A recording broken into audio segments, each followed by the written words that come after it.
Hello, the students. Welcome to Educate. Today we are doing a practice on eigenvalues and eigenvectors.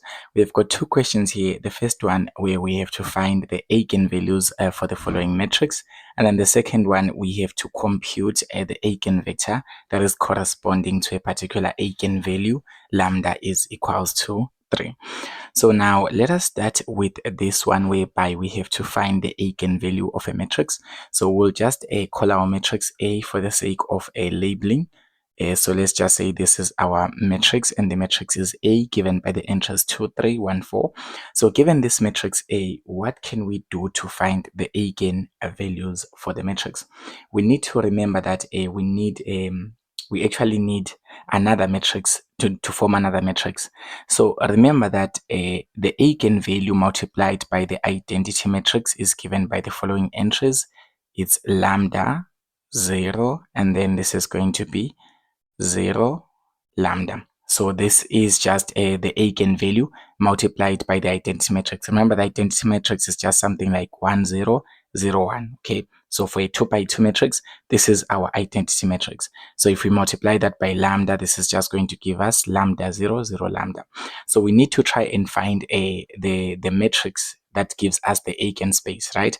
So we take A minus lambda times I. Okay, so this matrix is the one that we are going to use to find the eigenvalues. So if we do A minus lambda I, it means I'm going to say that the entries of A minus the entries of lambda times I. So I'm just doing a sum matrix subtraction. All right. So if I take the first entry here, I'm having 2 minus lambda. So I can just rewrite that as 2 minus lambda. And if I take the second entry of the matrix A, that's going to be 3 minus 0. So that's going to be just 3 minus 0, which will just give me 3. And if I continue to do the same thing and I take this one that says 1 minus 0, I'm going to get 1 as my entry here. And then the last entry for this combination matrix, I'm going to do 4 minus the value of lambda here. So this is going to give me 4 minus lambda. Okay, so this is the matrix that actually gives the eigenspace for the following matrix A. So for us to be able to find the eigenvalues, we need to use the characteristic polynomial. You need to remember that the characteristic polynomial, it is the polynomial that is a function of the eigenvalue lambda, and then it is actually equal to the determinant of the matrix A minus lambda times I. So there is some point where we have derived that this is known as a characteristic polynomial, and it is very significant in helping us to find the eigenvalues for matrix A. So for us to be able to find the eigenvalues, one thing that we need to know for our characteristic polynomial, their roots must be 0. So basically, the roots of the polynomial of the characteristic polynomial must be equals to 0, simply meaning that there's some intercept there. Okay, so if you want to do it geometrically, you can try to make sense of it, but basically for us to be able to find for us to be able to solve our eigenvalue, we need to know that the characteristic polynomial, we need to find its roots actually, and its roots is basically when this value is equals to 0. So we actually need to find the determinant of A minus lambda I, which is this matrix that gives us the eigenspace, the one that we have just calculated right now. So if we do the determinant of this matrix, this is going to be the determinant of A minus lambda multiplied by I. Okay, forgive me for my lambda. That's how it looks like for my case. So the determinant of A minus lambda I is just the determinant of this matrix. Since this is a 2 by 2 matrix, you're just going to cross multiply these two. This is just going to be 2 minus lambda multiplied by 4 minus lambda. So if I just take that, this is just going to give me 2 minus lambda multiplied by 4 minus lambda. Okay, so 2 minus lambda multiplied by 4 minus lambda. And then I'm going to subtract this from 3 multiplied by 1. Okay, I'm going to subtract 3 multiplied by 1, which is I'm just going to cross multiply these two as well. Just a normal way of finding the determinant. So here the determinant of A minus lambda I would be given by, if we just do some some expansion here so that you can be able to solve for our lambda. This is going to be 2 times 4. This will be giving us 8. This is negative 2 lambda, negative 4 lambda. That's going to give me negative 6 lambda. And then negative lambda times negative lambda, that's going to give me positive lambda squared. And then this is going to give me minus 3. And then if I just combine the like terms here, I will find out that the determinant of a minus lambda I would give me something like lambda squared minus 6 lambda. And then this is going to be 8 minus 3. That's going to be plus 5. Okay. And then knowing this, what can we do?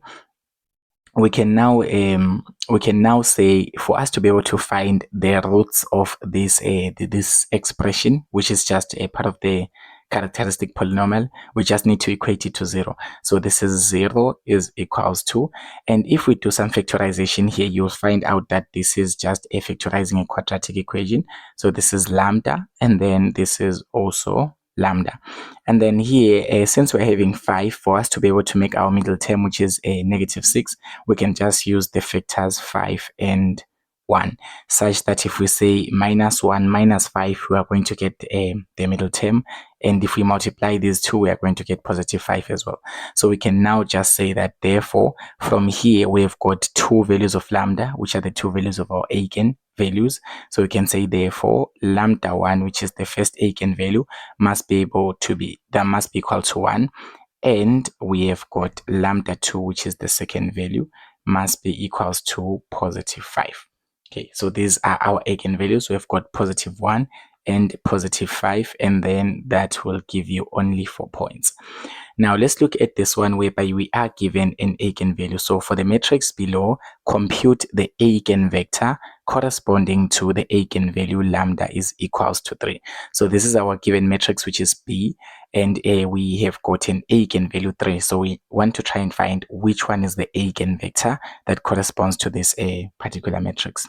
We still need to know one more equation, that we say that a matrix B minus lambda I, or you can just say a matrix A, whatever that you give your name, whatever name you give to your matrix.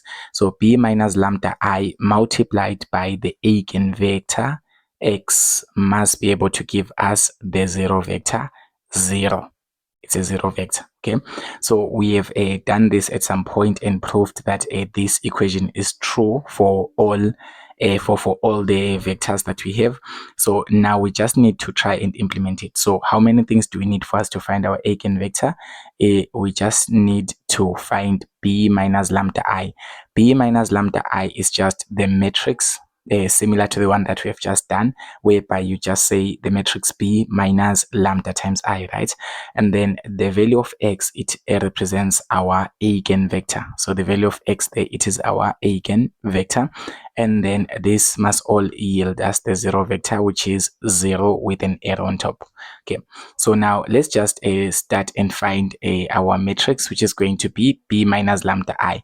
Okay, typically here we already know the value of lambda, which is the eigenvector. So I can rather just say I'm going to, which is the eigenvalue, I'm just going to find a B minus, the eigenvalue is 3. So B minus 3i.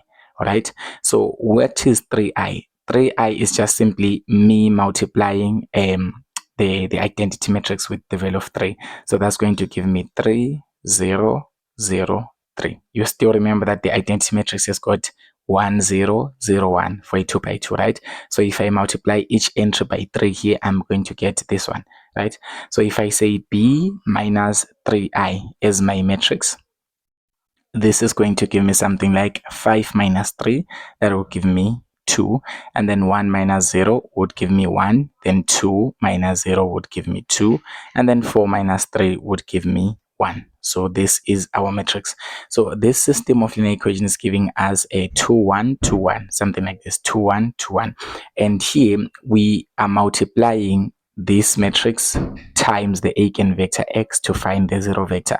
So I will just say here, this matrix, which is 2, 1, 2, 1. So this is 2, 1, 2, 1 multiplied by the eigenvector. The eigenvector would have the entries x1 and another entry x2. So this is the eigenvector. We just need to solve what is x1 and x2.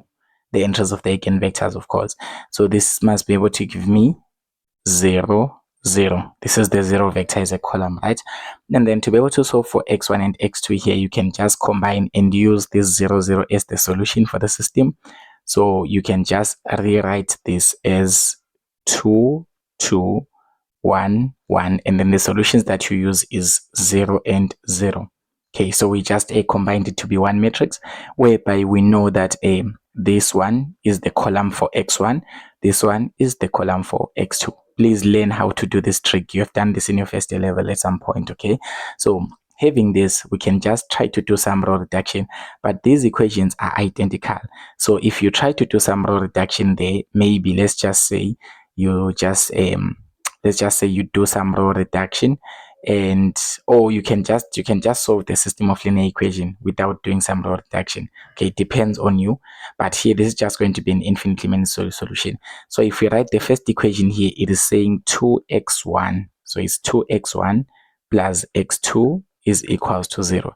Then the next equation stays saying the same thing, 2x1 plus x2 is equals to 0.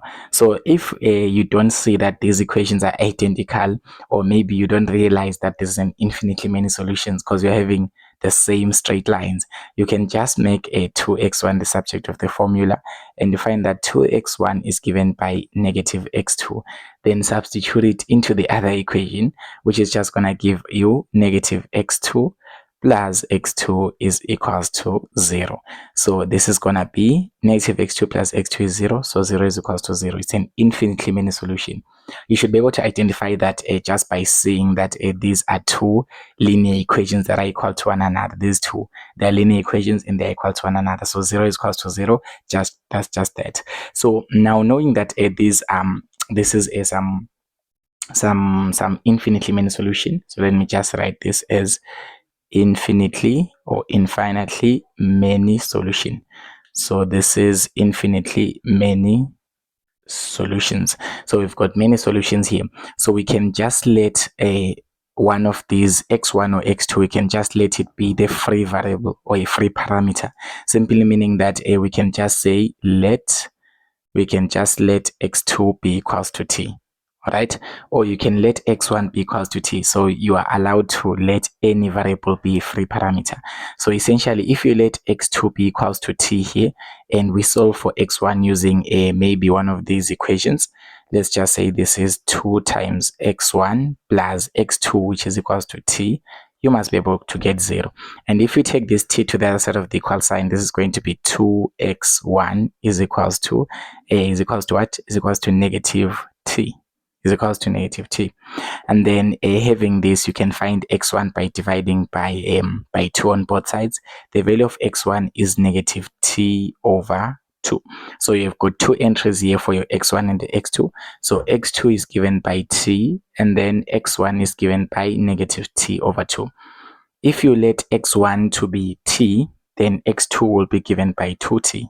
Something like that, or negative 2t, but still it will still be an eigenvector. So you can choose whatever that you want. It will still be an eigenvector, because if you just get it back here, it will be able to give you 0 once again. So essentially it is a valid one. So our eigenvector here, we have called it x, right? So our eigenvector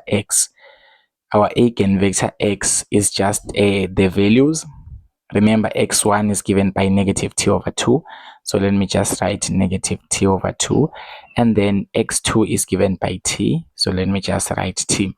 And if you want to make this in form of numbers rather than having these t's, you can just take out the t, and the eigenvector will be something like a t into negative 1 over 2 and a positive 1. Right? Because if you just multiply with t as a scalar multiple, then you'll still be able to do it. You'll still be able to get the same outcome, right? So I've just factored it out. So here, remember that when we assign x2 to be equals to t, provided this is a infinitely many solution, we can just say that t is an element of real numbers. We always say that a t can be any real numbers. That's why we're having infinitely many solutions. So this eigenvector, it can accommodate any value of t that will make it a real number. And if you substitute it back to this, it will still be able to give you 0, 0, 0. Because remember that when you multiply this matrix for an eigenspace, and then you multiply it to an eigenvector of matrix B, you must be able to get the 0 vector. So essentially here, if you pick any value, any real number as a value of t, and you substitute it here, and you substitute it back to here, you must be able to get 0 once again. So essentially here, what is happening? We can just say that this is our generally this is our eigenvector for all t is an element of real numbers. So here this is for all values of t such that all of these values t are real numbers altogether. So this is how we compute the eigenvector for lambda is equals to 3. Thank you so much for watching this video, wonderful students. Don't forget to subscribe to the channel. Tell your friends also. Stay tuned.